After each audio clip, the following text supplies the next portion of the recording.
Hello, Dr. Wilson Eseme. Good evening, and I'm happy to have you on the Southern Cameroon Broadcasting Corporation.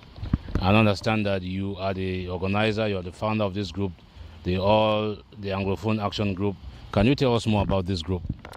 Thank you very much for having me. The Anglophone Action Group is a child of frustration. It was founded in December of 2016 as a result of the current Anglophone struggle. Enough is enough. After 57 years of Anglophones being marginalized in Cameroon, it came to a point when something had to be done. So I fired out a message to my contacts on my phone, and I basically told them that if they were as frustrated as I was then, then we should do something. And that was how we came about forming this group. And what is that something that you want to do for the struggle? We want to seek justice and fairness. What does that mean? It means that in Cameroon, there should not be two peoples. The Anglophones should be treated the same way as the Francophones. Basically, justice and fairness for Anglophones will mean justice and fairness for Francophones, which will mean justice and fairness for all Cameroonians. Thank you. So you guys, you are one of the organizers of this conference that is holding here. You have a lot of keynote speakers. What should our viewers back in the Southern Cameroon expect from this Cameroon Anglophone Action Group tomorrow? Yes, what we expect is to bring together in one place all the different shades of opinions. As you must know, there are different opinions on this struggle from the right to the left. There are some people who believe that the status quo is okay. And that's their opinion. It's okay to believe that way. And there are other people who believe that the only way to find justice and fairness is a complete rupture of the union, the secessionists or the independentists. And there is another group that is in the middle. This group believes that we can still salvage the situation by improving on the current structure through a federation. Now, it is difficult to engage a struggle with all these different kinds of opinion. Our hope for this convention is to bring together all these different perspectives to find out the best feasible, practical way to achieve justice and fairness without disrupting the union. So tomorrow is, in a way, the beginning of a national dialogue on this problem. So if I understand you very well, what you are saying is that the position of the Anglophone Action Group is that we should work within the framework of what is currently in place. Is that correct? I think we have to first accept what is. And what is that there is a structure in place.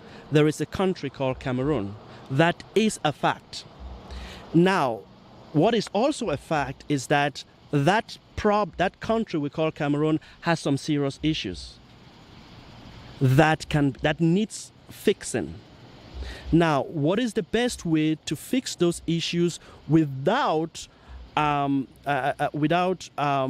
making it worse? Only dialogue. We believe that with dialogue, if all the stakeholders come together, and when we're talking about a problem like the one we have in Cameroon, you cannot ignore the government of Cameroon. They should be an important stakeholder. But we need the government of Cameroon to come to the table with the other stakeholders, which must include the leaders of different opinions in the Anglophone community. And if these two big groups should come together around the same table, my brother, there is nothing wrong in Cameroon that cannot be fixed by what is right in Cameroon. That's a very good way to put it. But the government of Cameroon has basically told you, somebody like you, that there is really nothing wrong in Cameroon, because the people who have articulated clearly what you are saying have been caught up and put in jail. So how is the Anglophone Action Group hoping? The president actually came on TV and said there is nothing wrong with Cameroon. So how would you stand here in Georgia and tell the government of Cameroon that there's something that they need to fix in Cameroon? All right, for 56 years, no Anglophone Anglophone Cameroonian has ever been Minister of Defense, Head of the Police, Minister of Finance, External Relations, Secretary General of the Presidency. That is a problem. Absolutely. I'll give you another example. In the 2017 investment budget for Cameroon, the South region, with 730,000 people, receives 126 billion CFA francs.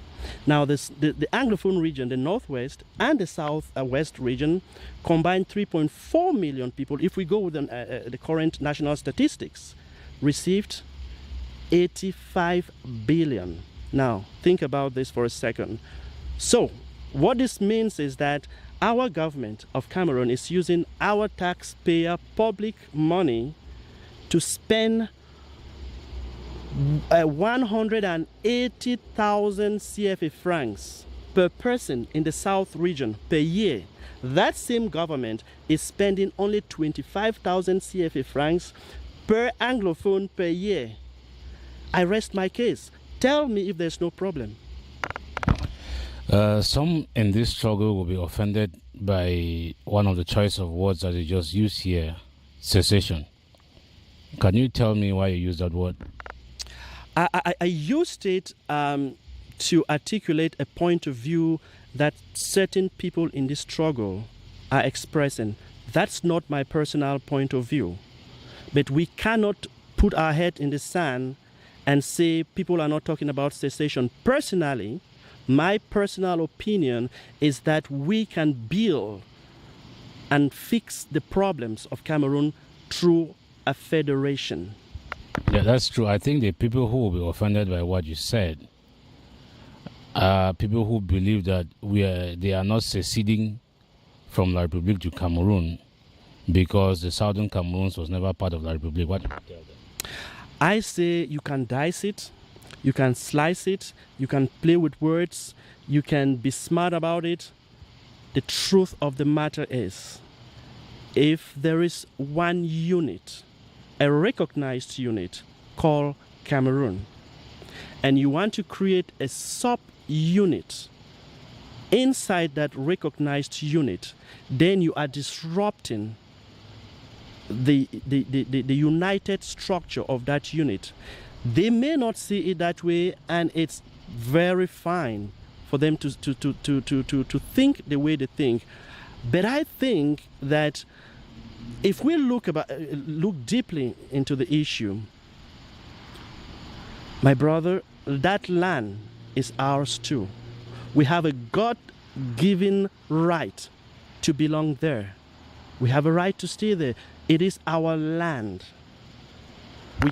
So the people, as I said before, who have articulated what you have articulated right now are currently languishing in jail, right?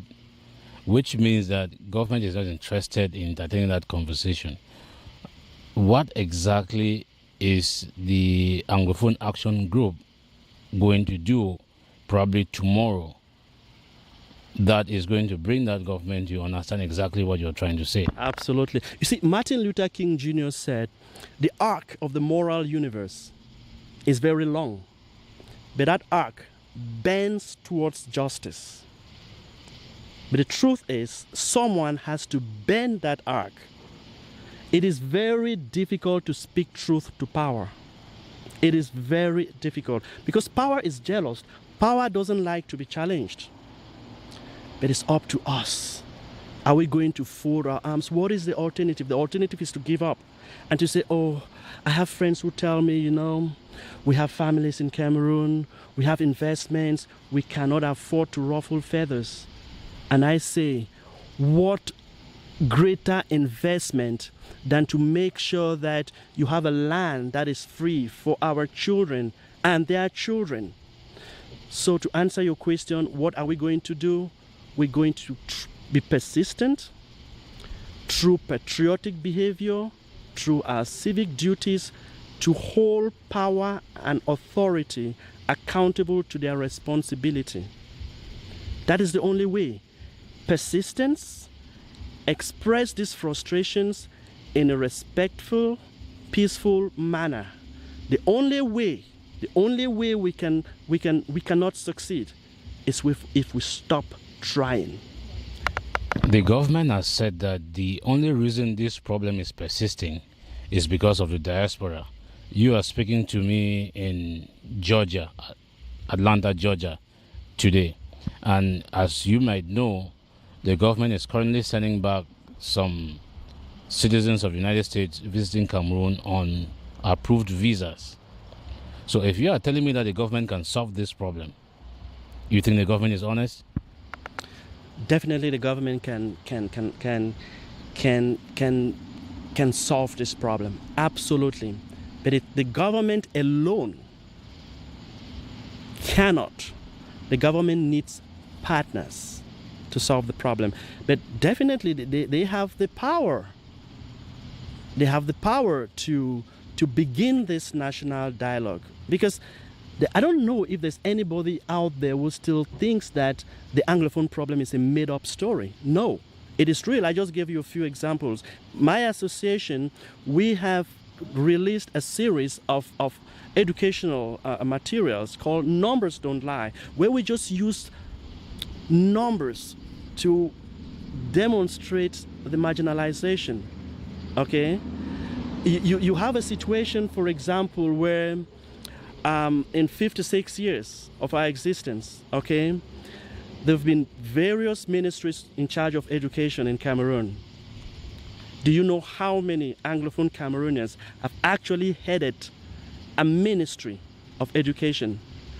One. Okay, One. but there are people like Atanganji Paul, who recently spoke at the presidency. He was speaking to one journalist on CRTV that said there is no Anglophone, there is no problem. Yes. And that what he predicted that was going to happen, those were his words in that interview, that everything has come true. So if there are people like Atanganji Paul saying that there is no problem, how can the Anglophone Action Group stand today and say, well, there's a problem that the government has to solve? Because we have proof, we have numbers. So I would like the gentleman, Mr. Atanganji, to, if you say there are no problems, the onus is on you to show that there are no problems. We have the numbers to back us up, okay? Not only in government or in investment, we have numbers in administration.